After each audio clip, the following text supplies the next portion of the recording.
There are things I used to buy and think, okay, this is actually a pretty solid deal. But things have changed a lot. Inflation since 2020, combined with the general shrinkflation companies keep pushing, has completely changed the way I look at spending money in 2026. So today, I want to break down 10 things that I genuinely don't think are worth your money anymore. And whenever there's a better alternative, I'll mention that too. Starting with number 1, food delivery apps. Apps like DoorDash and Uber Eats just aren't worth the money anymore. Back around 2014 to 2016, when food delivery apps first started blowing up, they still felt new and exciting. A lot of people thought, wow, this is amazing. It's convenient, it's easy, and I can get food delivered from places across town without leaving my house. At the time, these companies were heavily subsidizing deliveries because they were still focused on growth. They had tons of venture capital money coming in, and they used that money to make delivery cheap so they could attract customers and keep them hooked. But by 2026, it's become obvious that food delivery apps are one of the worst financial habits you can have. You're not just paying delivery fees anymore. There are service fees, bag fees, taxes, and then you still have to tip on top of everything else. And the biggest issue of all is that the menu prices themselves are usually inflated inside the apps. You can compare a restaurant's actual menu to the prices on DoorDash or Uber Eats, and almost everything costs $1 or $2 more. In some cases, items are marked up by nearly 30%. As of April 2026, the average DoorDash order is often 30 to 40% more expensive than simply going to the restaurant yourself. And the only way to make the pricing somewhat reasonable is by paying for DashPass, which costs $9.99 per month. So now you need a subscription just to avoid getting completely crushed by fees. Here's a quick example from Chipotle. A burrito in the app costs $15.35, already a couple dollars more expensive than in person. Then once you get to checkout, the total jumps to $22.16, and that's with DashPass reducing some of the fees. I also tipped around $3.50. Without DashPass, the total would have been close to $29 for a single burrito delivery, which is more than double the actual price of the food itself. At that point, it's just not worth it. If you're going to order takeout, you're far better off picking it up yourself and deleting the delivery apps entirely. The second thing that's no longer worth your money is buying a brand new car and taking on a new car payment. The average new car in America now costs around $50,000, and average monthly payments have climbed to roughly $750 as of early 2026. Compare that to 10 years ago, when average payments were closer to $490 per month, and most people were taking out 5- or 6-year loans at lower interest rates around 4%. Today, because of higher car prices and higher interest rates, financing a brand new vehicle has become incredibly expensive. Most Americans are now stretching their loans to 6, 7, or even 8 years just to make the payments work. The problem is that you're financing a depreciating asset for longer than many people even plan to keep the car. Take a $50,000 vehicle financed over 72 months at 7% interest.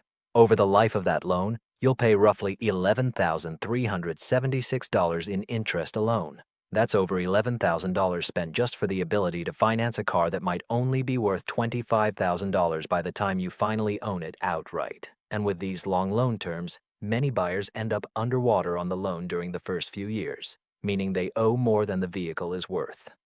If the car gets totaled or needs to be sold, they may have to pay additional money out of pocket just to get rid of it. But the bigger issue is the opportunity cost. If you invested that same $750 per month into a low-cost S&P 500 index fund over the next 30 years, it could grow to more than $1.1 million.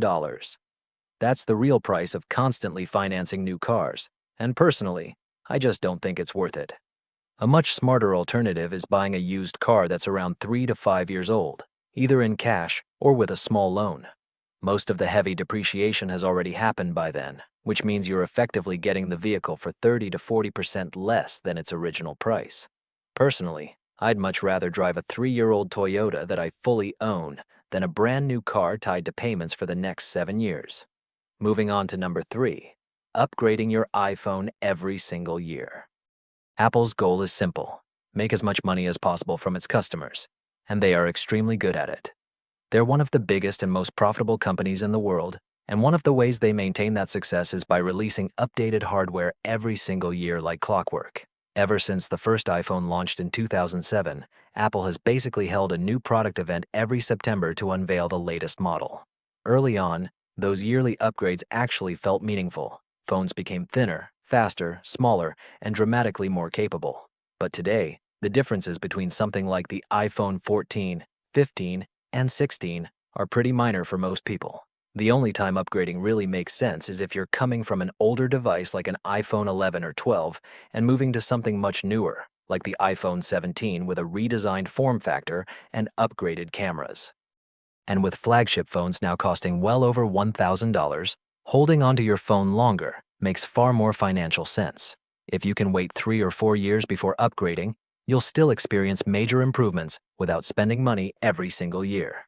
Personally, I won't replace my phone unless there's a very specific feature in the newest version that my current device genuinely can't replicate. Upgrading every year simply isn't worth it anymore, and a lot of people fall into the cycle because Apple's marketing is incredibly effective.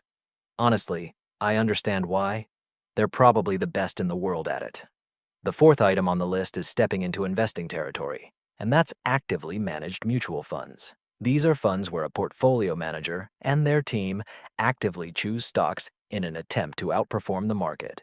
In exchange for that active management, investors typically pay expense ratios between 0.75% and 1.5% every single year.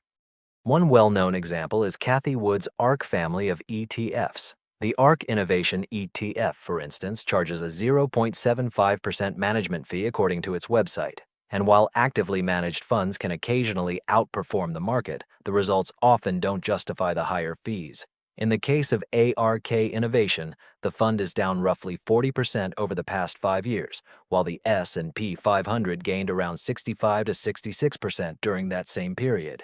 Maybe there was a stronger argument for actively managed funds back in the 1990s or early 2000s, but today, there's a huge amount of data showing that most active funds fail to consistently beat the S&P 500.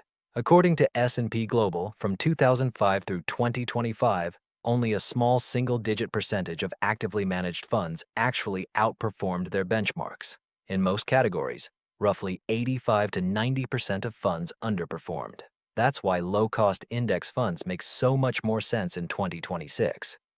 Funds like VOO, VTI, and FXAIX offer broad market exposure with expense ratios around 0.03%. That means you're paying roughly $3 annually for every $10,000 invested, which is extremely cheap. And over decades, the difference in fees can dramatically affect how much money you ultimately keep. So let's say you have $500,000 invested, and your portfolio grows at an average rate of 8% annually over the next 30 years. If that money is sitting in a low-cost index fund charging just 0.03%, you'd end up with roughly $5 million by the end of that period. But if you were invested in an actively managed mutual fund charging 1% annually, you'd finish with closer to $3.8 million instead. That's a difference of about $1.2 million lost. Not necessarily because of investment performance, but simply due to fees eating away at your returns over time. That's why I really don't see much of a case for actively managed funds anymore. If you have a 401k, I'd honestly check it today and look at what funds you're actually invested in. Make sure you're not sitting in something with an expense ratio that's way too high. Personally, if I saw a fund charging over 0.25% or 0.3%, I'd seriously start looking into alternative options if they're available. Another thing that's no longer worth the money in 2026 is extended warranties. I've talked about this before in another video, but whenever you're buying electronics at somewhere like Costco or Best Buy, maybe a TV, laptop, or other device, they'll often try to sell you a 3-year protection plan at checkout. And personally, I just don't think it makes sense for most people. The first reason is that many premium credit cards already include extended warranty protection for free. Cards like the Chase Sapphire Preferred, American Express Gold, or certain Capital One Venture cards automatically extend the manufacturer's warranty by an extra year on eligible purchases. So in a lot of cases, you'd basically be paying a store for coverage that you already have through a credit card benefit. The second issue is that extended warranties often come with exclusions. A lot of people assume they cover every possible repair, But when something actually breaks, you may find out that the specific damage isn't included. And that's a pretty frustrating situation. The reality is that extended warranties are incredibly profitable for retailers. They're one of the highest margin products in retail for a reason. Stores know customers are emotionally attached to expensive purchases and don't want to risk something going wrong. But the companies selling these warranties are often betting that you'll lose the paperwork, forget the plan exists, or never actually use it before it expires. Personally, I avoid extended warranties entirely. I just accept that if something eventually breaks, I'll deal with the cost at that point. The sixth item that's no longer worth your money is wellness products. Wellness used to be a smaller niche focused on self-care. Things like face masks, skincare, massages, or relaxing bath products. But now it's turned into a massive industry built around selling people expensive solutions to problems that often don't require expensive solutions in the first place. I'm talking about $25 smoothies at Erewhon, $300 Alo Yoga outfits, or all these peptides and GLP-1 products being marketed as shortcuts to becoming healthier, thinner, or happier. The global wellness industry is expected to reach around $7 trillion, and a huge part of it revolves around convincing people they need to buy more products in order to feel well. Personally, I don't think there's any secret formula to being healthy. Most of the things that actually improve your life are pretty simple, and honestly, kind of boring. If you walked every day, got 8 hours of sleep, drank enough water, ate real food instead of ultra-processed stuff, and exercised regularly, you'd probably feel significantly better both physically and mentally. More and more, I think the wellness industry has become a shortcut industry. People want the outcome without wanting to go through the process, and companies capitalize on that. So my advice would be to focus on the basic habits instead. They're cheaper, more sustainable, and usually far more effective in the long run.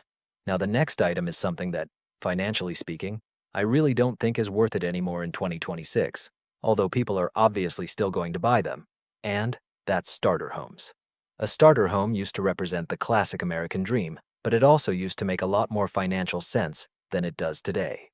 Back in 2016, owning a starter home was often relatively close in cost to renting. Mortgage rates were around 4%, and home prices were still recovering from the 2008 financial crisis. But the environment today looks completely different, especially with mortgage rates sitting around 6.5% to 7%. According to LendingTree, renting is now cheaper than owning in every major metro area, and homeowners with mortgages are paying nearly 37% more per month than renters on average. Take the Bay Area as an example. A $1.2 million starter home with 20% down and a 7% mortgage rate would cost roughly $8,500 per month once you include property taxes, insurance, and maintenance. Meanwhile, a comparable home with the same number of bedrooms might rent for around $5,000 monthly in the same neighborhood. That means you'd be paying thousands extra every month just for the privilege of ownership. So unless you know you want to stay in that exact location for the next 10 to 20 years, renting and investing the difference may actually be the better financial decision. Now, there are definitely psychological benefits to owning a home. You have stability, you don't need to worry about moving unexpectedly, and fixed mortgage payments can provide peace of mind over time. But purely from a numbers perspective, starter homes just don't look nearly as attractive in 2026 as they once did. The next category that's definitely not worth the money anymore is spending for status. Modern culture constantly pushes people to stand out and appear successful, so a lot of spending today is really about signaling wealth to other people. That could mean designer clothes, Coachella tickets, financing a car you can't truly afford, or spending $2,000 on bottle service at a club. The problem with status spending is that it usually doesn't improve your long-term finances or build any real wealth. And these days, the difference between being ahead financially versus struggling could literally come down to a few $100s a month. That's something I try to emphasize all the time. Small monthly decisions add up massively over the long run. A few $100s consistently invested can completely change your future. So before making any purchase tied to status, I think it's worth asking yourself one simple question. Would you still want this if nobody else could see it? If the answer is yes, then at least you know you're buying it for yourself instead of for validation from people you probably don't even care about. After that, it just becomes a budgeting decision. Moving on to number 9, fast food. And listen, I love fast food. I grew up eating McDonald's, In-N-Out, and Burger King. But lately I've noticed that the price difference between fast food and casual dining has gotten incredibly small. A few months ago, I went to McDonald's and noticed that a double quarter pounder meal was nearly $14. At that price point, fast food no longer feels like the cheap value option that many families grew up relying on. For around the same amount of money, I could go to a local taqueria or casual restaurant and get a meal that tastes better and is probably healthier too. The gap in price between fast food and sit-down dining has narrowed dramatically, but the gap in quality still feels huge. I'd personally rather spend $14 or $15 supporting a local restaurant and eating real food than paying a fast food chain serving frozen products shipped across the country. And another fast food category that's become absurdly expensive lately is pizza. I've definitely spent close to $40 on a single pizza within the last year, and immediately thought to myself, this is ridiculous for what I'm actually getting. The one exception that still feels like a good value is probably Costco. Their $1.50 hot dog combo somehow still exists, and their pizzas are usually around $10. This video isn't sponsored by Costco or anything, but I genuinely respect that they've kept some affordable food options around. And finally, the 10th thing that I no longer think is worth the money is concerts. 10 years ago, you could usually see a major artist live for somewhere around $50 to $100. It wasn't cheap exactly, but it still felt reasonable for a lot of people. I remember going to several concerts around 2015 and 2016 and not thinking too much about the cost.